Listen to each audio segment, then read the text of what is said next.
Raghurama Krishnamurthy. Megastar family మళ్ళీ target అవ్వబోతోందా?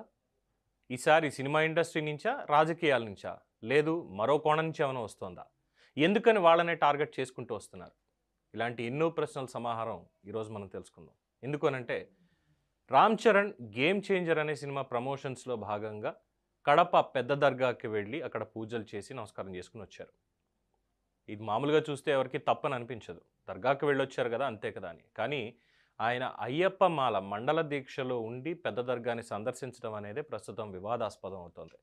So Ayyappa JAC సభ్యులందరూ కూడా రామ్ చరణ్ తప్పు చేశారు, ఆయన కడప దర్గాకి వెళ్ళడం అనేది మేము తప్పు పట్టడం లేదు, ఆయన పరమత సహనం చూపించి చక్కగా అన్ని చోట్లకి వెళ్ళొచ్చు, తప్పేమీ లేదు. కానీ పవిత్రమైనటువంటి అయ్యప్ప మాలధారణలో మండల దీక్షలో ఉండి ఆయన దర్గాకి వెళ్ళడం అనేది చాలా తప్పు.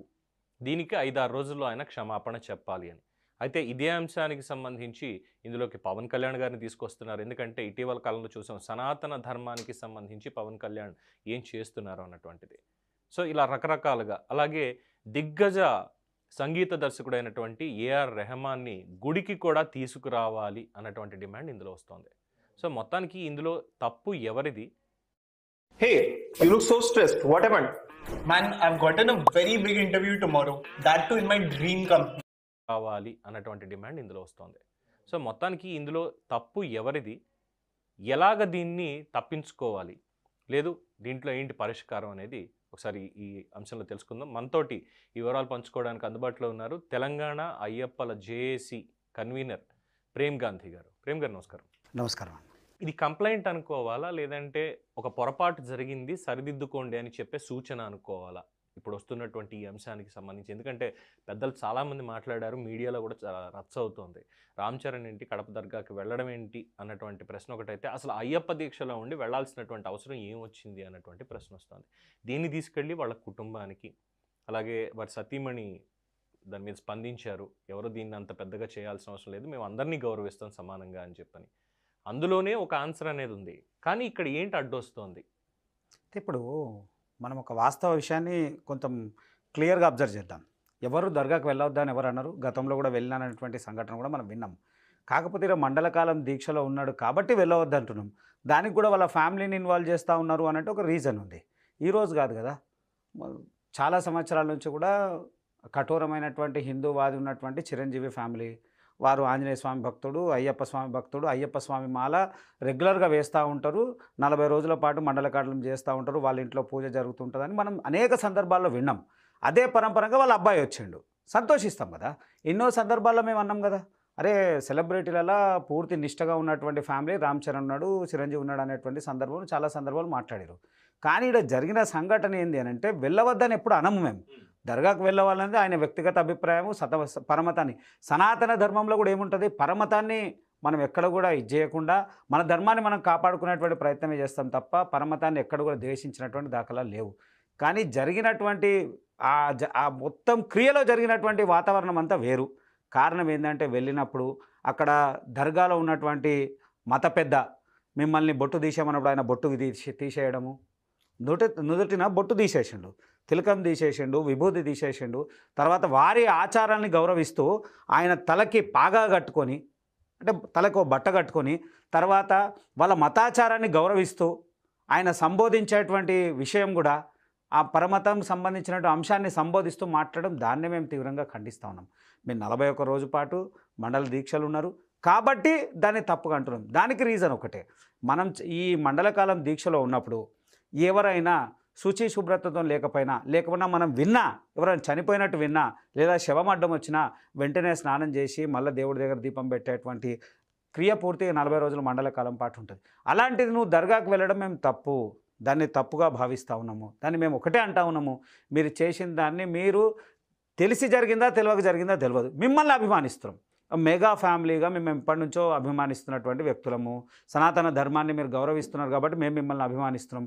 కానీ ఈరోజు జరిగినటువంటి సంఘటనకి మీరు సానుభూతిగా స్పందిస్తూ వెంటనే దాన్ని మీరు ట్వీట్ ద్వారా చెప్తారా, లేదా మీడియా ద్వారా చెప్తారా, తెలిసి జరిగిందంటారా, తెలియక జరిగిందంటారా, జరిగిన తప్పుని క్షమాపణ కోరడంలో తప్పు లేదు, అది ఉత్తమం.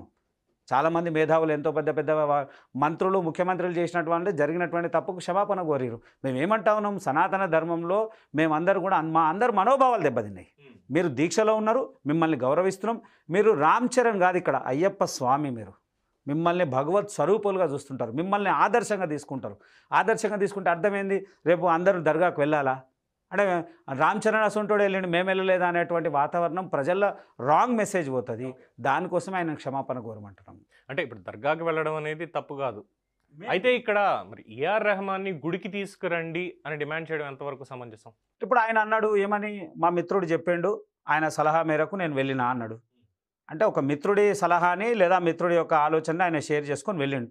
నేనేమంటారు, నువ్వు కూడా మిత్రుడివే కదా, మీరు కూడా మిత్రుడే కదా, అదే ఏఆర్ రెహమాన్ని తీసుకురమ్మండి శబరిమలకి. బలవంతంగా తీసుకురావడం ఎలా అవుతుంది? ఇప్పుడు చెప్పారు వారికి ఇష్టం ఉండాలి కదా.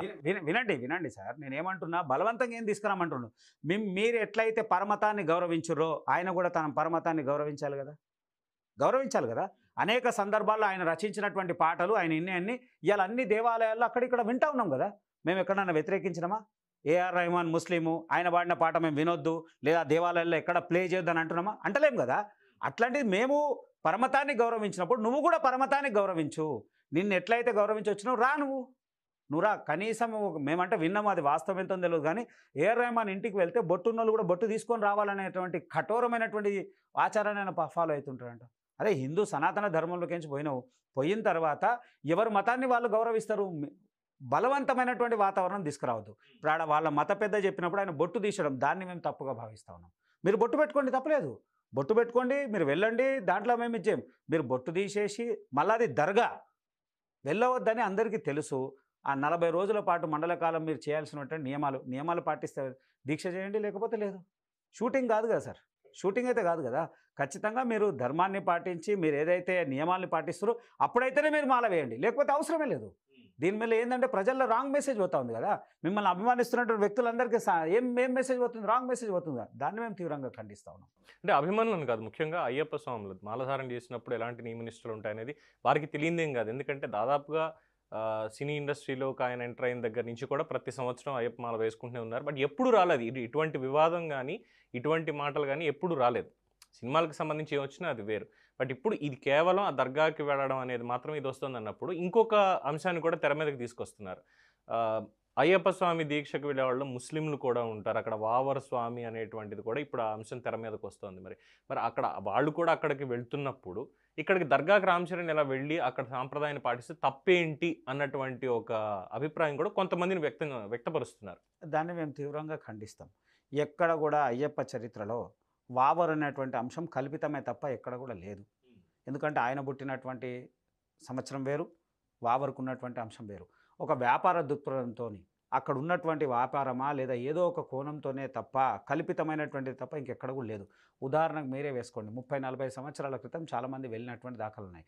ఎప్పుడైతే దీని విషయం మీద విచారణ జరిగి సమాజంలో, ఇప్పుడు కాదండి 30 సంవత్సరాల క్రితమే వావర్ స్వామి గురించి ఆ సందర్భం వచ్చినప్పుడు మేమంతా గురుస్వాములం, తెలంగాణ ఆంధ్రప్రదేశ్ 2 రాష్ట్రాల్లో ఉంటున్న అనేక మంది గురుస్వాములు అందరితో కూడా కలిసి ఒక గురుస్వాముల యొక్క సమ్మేళనం పెట్టి అప్పుడు నిర్ణయం తీసుకున్నాం. ఎట్లయితే ఇక్కడ మనం మాల వేసుకున్నప్పుడు శవం అడ్డ వస్తేనే వెంటనే మనం స్నానం చేసిన తర్వాత యథావిధిగా చేసేటువంటి పరిస్థితి ఉంది. అలాంటిది ఇరుముడి కట్టుకొని దర్గాకు వెళ్ళడం ఎట్లా? దర్గాని మీరే అంటున్నారు, మేము అంటలేం కదా. దర్గా అని అంటున్నారు. వావర్ స్వామి ఉన్నటువంటి దేవాలయమా? కాదు కదా. వావర్ స్వామి ఉన్నటువంటి ఇల్లా? కాదు కదా. ఆయన సింహాసనమా? కాదు కదా. దర్గా అని మీరే అంటున్నారు. దర్గా అని ఉన్నప్పుడు దర్గాకు వెళ్ళొద్దు అనేది మీ ఆచారాలు ఉంది కదండి. ఎక్కడైనా శవం అడ్డం వస్తేనే స్నానం చేసేటటువంటి వ్యక్తులు మళ్ళీ ఇరుముడి కట్టుకొని ఆ దర్గా చుట్టడం ఏంటి అనేటువంటి వాతనం వచ్చినప్పుడు అనేక మందిని విశ్లేషించినప్పుడు దాని మీద ఆలోచించిన తర్వాత ఇవాళ పూర్తిగా మారిపోయింది. అక్కడ 1% కన్నా ఎక్కువ ఏం పోతలేరు అక్కడికి. మీరు కావాలంటే అబ్జర్వ్ చేయండి, గతంతో పోలిస్తే ఇవాళ ఏమీ లేదు. అక్కడ ఎవరు ధర్మశాస్త్ర దగ్గరికి వెళ్తున్నారు, అక్కడ దర్శనం చేసుకుంటున్నారు, అక్కడి నుంచి వెళ్తూ ఉన్నారు. కొంతమంది అయితే డైరెక్ట్ పంబనే, ఎరిమేలు కూడా వెళ్ళట్లేరు, డైరెక్ట్ పంబనే వెళ్తూ ఉన్నారు. తెలియనప్పుడు అప్పుడు చిత్రీకరించినటువంటి అంశాలలో ఆ భ్రమలో ఆ రోజుల్లో జరిగినటువంటి వాతావరణం జరిగింది. కానీ ఇవాళ అవేర్నెస్ వచ్చిన తర్వాత లేదండి. ఎందుకు మీరు నేనే కాదండి, ఒక 30-40 సంవత్సరాల క్రితం చిన్న విషయాలకు ఉంటే మనం కూడా మంత్రుల గారి దగ్గరికి వెళ్ళి దర్గాకు వెళ్ళి లేదా అదో ఇది అంటున్నాం. ఈరోజు ఏమైంది? అవేర్నెస్ అయింది. అవేర్నెస్ ఏమవుతుంది? హాస్పిటల్కి వెళ్తా ఉన్నాము, మెడికల్ షాప్ డాక్టర్ దగ్గరికి వెళ్ళి ఆ ఉన్నటువంటి విషయాన్ని మనం విశ్లేషిస్తున్నాం. అంటే అవేర్నెస్ వచ్చిన తర్వాత ఇదేంది, ఆ అవేర్నెస్ తర్వాత అక్కడికి ఎవ్వరు కూడా వావర స్వామి దగ్గరికి వెళ్తలేరు. అది పూర్తిగా కల్పితమైనటువంటి వాతావరణం. సరే, అది కల్పితం అనుకుంటే అంటే వ్యక్తిగతంగా నాకు తెలిసినటువంటి కొంతమంది ముస్లిం మిత్రులు కూడా అయ్యప్ప స్వామి మాల దీక్ష తీసుకొని 40 రోజులు చాలా నిష్టగా చేసి కొండకు వెళ్ళొచ్చిన వాళ్ళు ఉన్నారు. సో అది తీసుకున్నప్పుడు ఇలా వెళ్ళడం అనేది ఎందుకు తప్పు అవుతుంది అని చెప్పి కొంతమంది. అయితే దాన్ని మేము స్వాగతిస్తా ఉన్నాం. ఎందుకు స్వాగతిస్తా ఉన్నాం అది కూడా చెప్తాను. सांबल एक एरिया में एक लड़की की बॉडी मिली थी। आप आजमा को कैसे जानते हैं? దీక్ష అనేది వ్యక్తిగతంగా కూడినటువంటి అంశం. మీరు మీ కుటుంబము మీరు బాగుండాలనేటువంటి 40 రోజుల పాటు, అంటే ఇందులో సామాజిక కోణం ఉంది. దీక్షలో సామాజిక కోణం, మానసిక ఉల్లాసం ఉంది, శారీరక ఆలోచన విధానం అన్నీ కూడినటువంటి దీక్ష. 40 రోజుల పాటు ఒక క్రియని ఎవరైతే ఫాలో అవుతుంటారో ఆటోమేటిక్ జీవితకాలం అది ఇచ్చేయడానికి ఎంతోమంది వ్యసన పరులు కూడా మారినటువంటి దాఖలాలు ఉన్నాయి. 40 రోజుల పాటు ఇవన్నిటికీ దూరం ఉన్నప్పుడు ఆ మనిషి మిగతా 325 రోజులు మారడానికి అవకాశం ఉంది. కాబట్టి దీక్ష యొక్క నియమాల్లో అవి కీలకంగా భావిస్తున్నటువంటి అంశాలు అది ఉన్నాయి. అట్లాంటప్పుడు ఎవరైనా చేయొచ్చు. దాంట్లో ముస్లిం లేదు, హిందూ లేదు, క్రిస్టియన్ లేదు. నిజంగా కూడా వాళ్ళకి అయ్యప్ప మీద అభిమానం ఉండి చేయాలనుకునేటువంటి భావన ఉండి చేసి ఉంటే తప్పులేదు. దాంట్లో మేము ఎక్కడ అంటలేం కదా. ఓకే, ముస్లింలు రావద్దు శబరిమలకు అని అంటలేం కదా. అన్నప్పుడు దాన్ని ఏముంది, మేము ఒకటే అంటా ఉన్నాము, మీరు దీక్షలో ఉండి ఆ దర్గాకు వెళ్ళడం. అసలు మీరు వావర స్వామి దగ్గరకు వెళ్ళి ఉంటేనన్నా మేము అంత చర్చ జరగో లేదో కూడా మాకు తెలియదు. తర్వాత మీరు వెళ్ళినా కానీ మీరు బొట్టు ఉంచుకొని లేదా మనం ఏదైతే సనాతన ధర్మంలో పాటిస్తున్నటువంటి నియమాలన్నీ పాటించి ఉంటే కూడా వేరుండే. కానీ మీరు వెంటనే అక్కడ వెళ్ళిన తర్వాత బొట్టు తీసేయడము, తర్వాత తలకు పాగా చుట్టుకోవడము, తర్వాత వాళ్ళు ఆచరిస్తున్నటువంటి వ్యవహారాన్ని మీరు ఆచరించడము మీరు పూర్తిగా లైవ్లో కనబడుతుంది. కానీ దాన్నే మేము తీవ్రంగా ఖండిస్తూ ఉన్నాం. ఒకవేళ రామ్ చరణ్ కాదు, రామ్ చరణ్ చిరంజీవి గారి అబ్బాయి కాబట్టి, లేదంటే AP deputy CM Pawan Kalyan garu అన్నగారి కొడుకు కాబట్టి, ఇంత ఒక సినీ హీరో కాబట్టి ఇంత దాకా అవుతుంది, మీడియా దాకా వెళ్ళిపోయి ఇష్టం వచ్చినట్టు ప్రతి ఒక్కరికి మాట్లాడడం అనేది. ఒక సాధారణ వ్యక్తి ఎవరో, లేదు నేను అన్నిటినీ సమానంగానే చూస్తాను, నేను దీక్షలో ఉన్నా అని చెప్పి అక్కడికి వెళ్ళి ఇదే పద్ధతి చేస్తే అసలు ఇలా ఉండేదా? నిజంగా కూడా చెప్తా ఉన్నా, జరుగుతుందా ఉంది అని అంటే ఒకటే ఎగ్జాంపుల్ అండి. ఎవరైతే సమాజంలో ఉన్నతమైనటువంటి వ్యక్తులు ఉంటారో ఉన్నతమైనటువంటి వ్యక్తుల యొక్క శైలిని, ఉన్నతమైన వ్యక్తుల యొక్క హావభావాలని, వాళ్ళ ఆచారాలని, వాళ్ళ వ్యవహారాలు అందరూ కూడా సామాన్యుడు కూడా ఫాలో అయ్యేటువంటి అవకాశం ఉంటుంది. ఈయనని అంటే మనం ఏమంటున్నామంటే హీరో అన్నప్పుడు ఆయన తెర ముందర హీరో ఉండొచ్చు, కానీ ఎంతోమంది వాళ్ళ అభిమానులు వాళ్ళని ఫాలో అయ్యేటువంటి, వాళ్ళు నచ్చినటువంటి డ్రెస్ వేసుకునేటట్టు ఉంటారు, వాళ్ళ లెక్క మాట్లాడే విధానం ఉంటుంది, వాళ్ళు చేస్తున్నటువంటి మంచిని చేసి. ఎందుకు ఎంతోమంది సోషల్ వర్కర్లు వాళ్ళు చేస్తున్నటువంటి సోషల్ యాక్టివిటీస్ని తీసుకున్న వాళ్ళు ఉన్నారు కదా. అట్లనే ఇప్పుడు ఈ రామ్ చరణ్ ఏం ఆదర్శంగా తీసుకోవాలి, ఏమైపోతుంది అని అంటే మేము ఇలా ఖండించడానికి కారణం అదే. అంత పెద్ద వ్యక్తే వెళ్ళిండు, మేము వెళ్తే తప్పేంది, తెలిసి తెలియక చేసినటువంటి తప్పుల్ని క్షమించమని అయ్యప్పని ప్రతిసారి వేడుకుంటూ ఉంటాం. మాల నియమాల్లో 340 రోజుల పాటు చేసేటువంటి విషయంలో ఖచ్చితంగా ఉదయం సాయంత్రం సంధ్యాకాలంలో ఒకటే చెప్తాం, తెలిసి తెలియక చేసిన తప్పుల్ని మన్నించు భగవంతుడా అని, అయ్యప్ప నన్ను కాపాడు, తెలిసి తెలియక చేసిన తప్పుల్ని మన్నించు అంటున్నాం. మేమేమంటున్నాం, ఆయన తెలిసి చేసిండా తెలియక చేసిండా తెలియదు, ఏ రకంగా జరిగింది, లేదా ఆయన సినిమా ప్రమోషన్ అనుకుందామా, లేదా మిత్రుడు చెప్పిండని వెళ్ళిండి అనుకుందామా, లేదా ఏ ఆలోచనతో జరిగినది తప్పని ఆయనకు కూడా తెలుసు. దాన్ని సరిదిద్దేటువంటి ప్రయత్నమే చేయమంటున్నాము. మీరు బహిరంగంగా మాకేం అవసరం లేదండి, మాకు చెప్పమంటున్నామా క్షమాపణ, అయ్యప్పనే వేడుకోండి, జరిగింది తెలియకుండా జరిగింది కాబట్టి ఇది చేసింది. నిజంగా కూడా చెప్తాను, వాళ్ళ మిస్సెస్ స్పందించిన ఆవిడ ఒక మాట ఉంటుంది, మేము అన్ని మతాలని గౌరవిస్తాం, మేమేమంటున్నాం గౌరవించమంటున్నాం, వద్దని మేమేం అంటలేం కదా. కానీ మీరు ఏదైతే తీసుకున్నటువంటి నియమాలని, మీరు తీసుకున్నటువంటి దీక్షని, దాన్ని కూడా గౌరవించాల్సిన అవసరం ఉంది. 40 రోజుల పాటు రామ్ చరణ్ కాదు అక్కడ అయ్యప్ప, మేము అయ్యప్పగానే సంబోధిస్తాము, భగవత్ స్వరూపంగానే చూస్తాము. ఆయనకన్నా వయసులో పెద్దవాళ్ళు కూడా ఆయన పాదాలకి నమస్కారం చేస్తారు. భగవత్ స్వరూపంగా చూసేటువంటి మండల దీక్ష, ఈ మండల దీక్షలో ఉన్నప్పుడు మీరు పాటించాలి. మేము అనేక సందర్భాలు, వీళ్ళే కాదు చాలామంది సెలబ్రిటీలు ఉన్నప్పుడు వాళ్ళ సందర్భాల్లో కూడా మేము చాలా సందర్భాల్లో చెప్పినాం ఒకటే, సెలబ్రిటీలు మీరు మాల వేసుకున్నప్పుడు, మీరు 40 రోజుల పాటు మీరు దీక్షలో ఉన్నప్పుడు కొన్ని కార్యక్రమాలకు మీరు మినహాయించుకుంటే బాగుంటుంది. ఎందుకంటే సమాజం మిమ్మల్ని చూస్తూ ఉంది, ముందటి లెక్క కాదు. ఇలా ప్రతి అంశము జరిగిన విత్ఇన్ సెకండ్స్లోనే సొసైటీలోకి వెళ్ళిపోతూ ఉంది. సోషల్ మీడియా అనుకుందాము, లేదా అనేక మీడియా ద్వారాల గతంలో ఇలా జరిగిన విషయం రేపు పొద్దున పేపర్లో చూసేటువంటి పరిస్థితి ఉంది. ఇలా అట్లా కాదండి, క్షణాలలో వస్తుంది.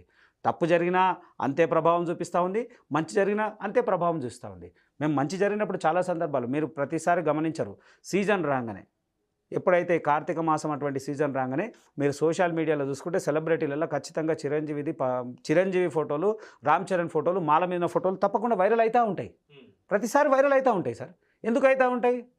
అరే అంతటి వ్యక్తులు, ఆ స్థాయి ఉండేటువంటి వ్యక్తులు కూడా ఈ యొక్క వ్యవహారం ఏదైతే అయ్యప్పని వాళ్ళు స్వాగతిస్తూ ఉన్నారు, 40 రోజుల పాటు మండలకాలం చేస్తూ ఉన్నారని చెప్పి చేస్తున్నది స్వాగతిస్తున్నారు కాబట్టి కదా.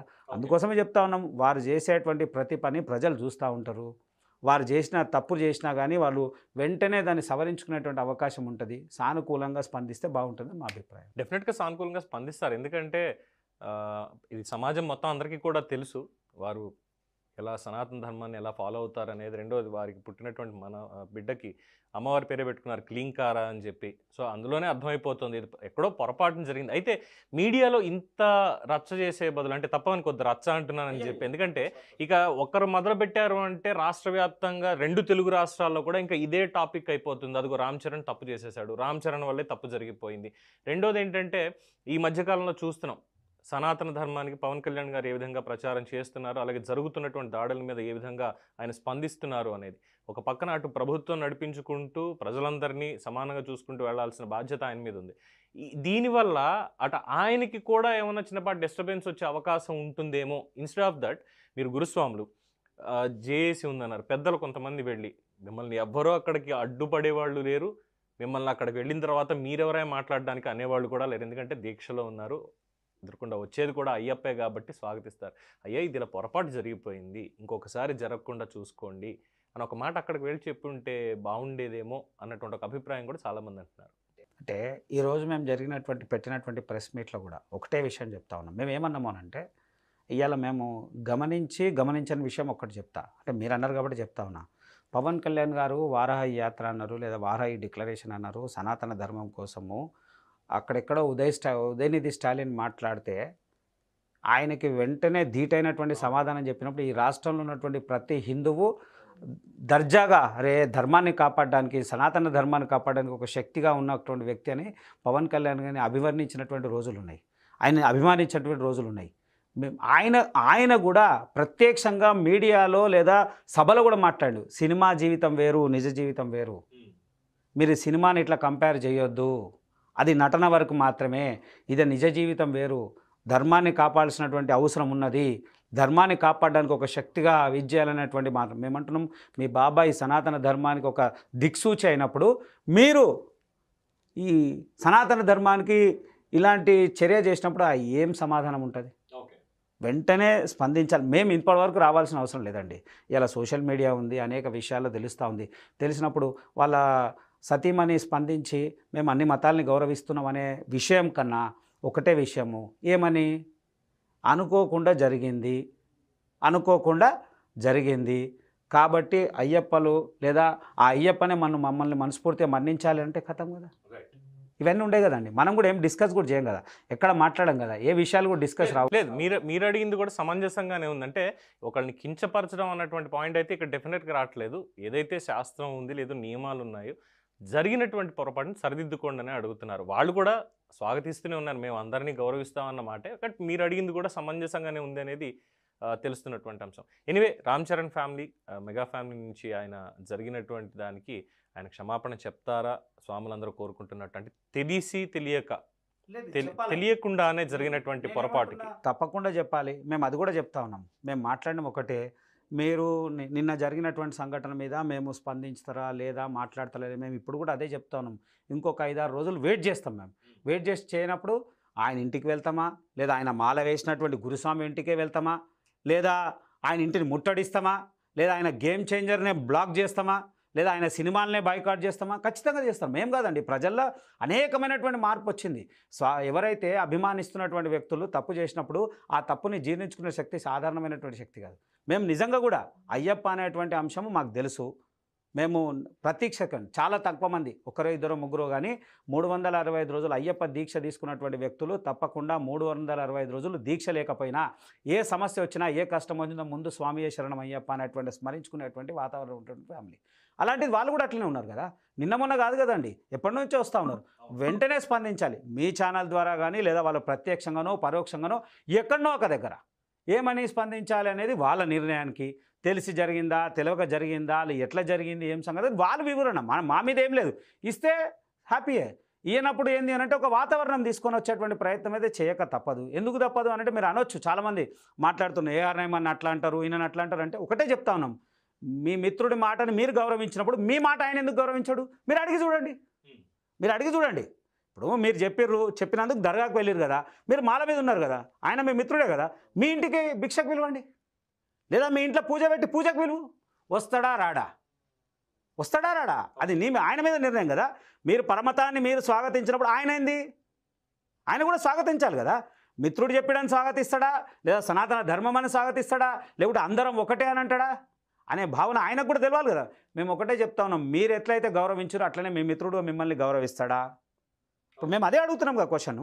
మీరు అన్నారు మేము చెప్పాలి కదా, మీరే చెప్పారు కదా రామ్ చరణ్ ఏఆర్ రెహమాన్ ఇట్లా అన్నాడు అన్నదాని కోసం వచ్చినామని చెప్పి అంశం మీరు చెప్తున్నారు.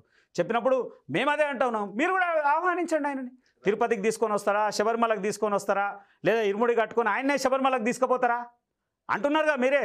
చాలామంది ఆయన ఫ్యాన్స్ అంతా పవన్ కళ్యాణ్ ఫ్యాన్స్ రామ్ చరణ్ ఫ్యాన్స్ అందరూ అంటూ ఉన్నారు శబరిమలకు ముస్లిమ్స్ వెళ్తూ ఉంటారు, తీసుకొని పోమనండి. మేమేం వ్యతిరేకిస్తలేం కదా. ఒకటే చెప్తా ఉన్నాము, ఎట్లయితే ఆయన మాటకి మీరు గౌరవించరో మీ మాటకు కూడా ఆయన గౌరవిస్తాడా. గౌరవిస్తే మేము కూడా ఒప్పుకుంటాం. నిజంగా కూడా పరమత సహనం చాలా మంచిది, అందులో ఏఆర్ రెహమాన్ కూడా గౌరవిస్తున్నాడు, మేము కూడా యాక్సెప్ట్ అవుతాం కదా.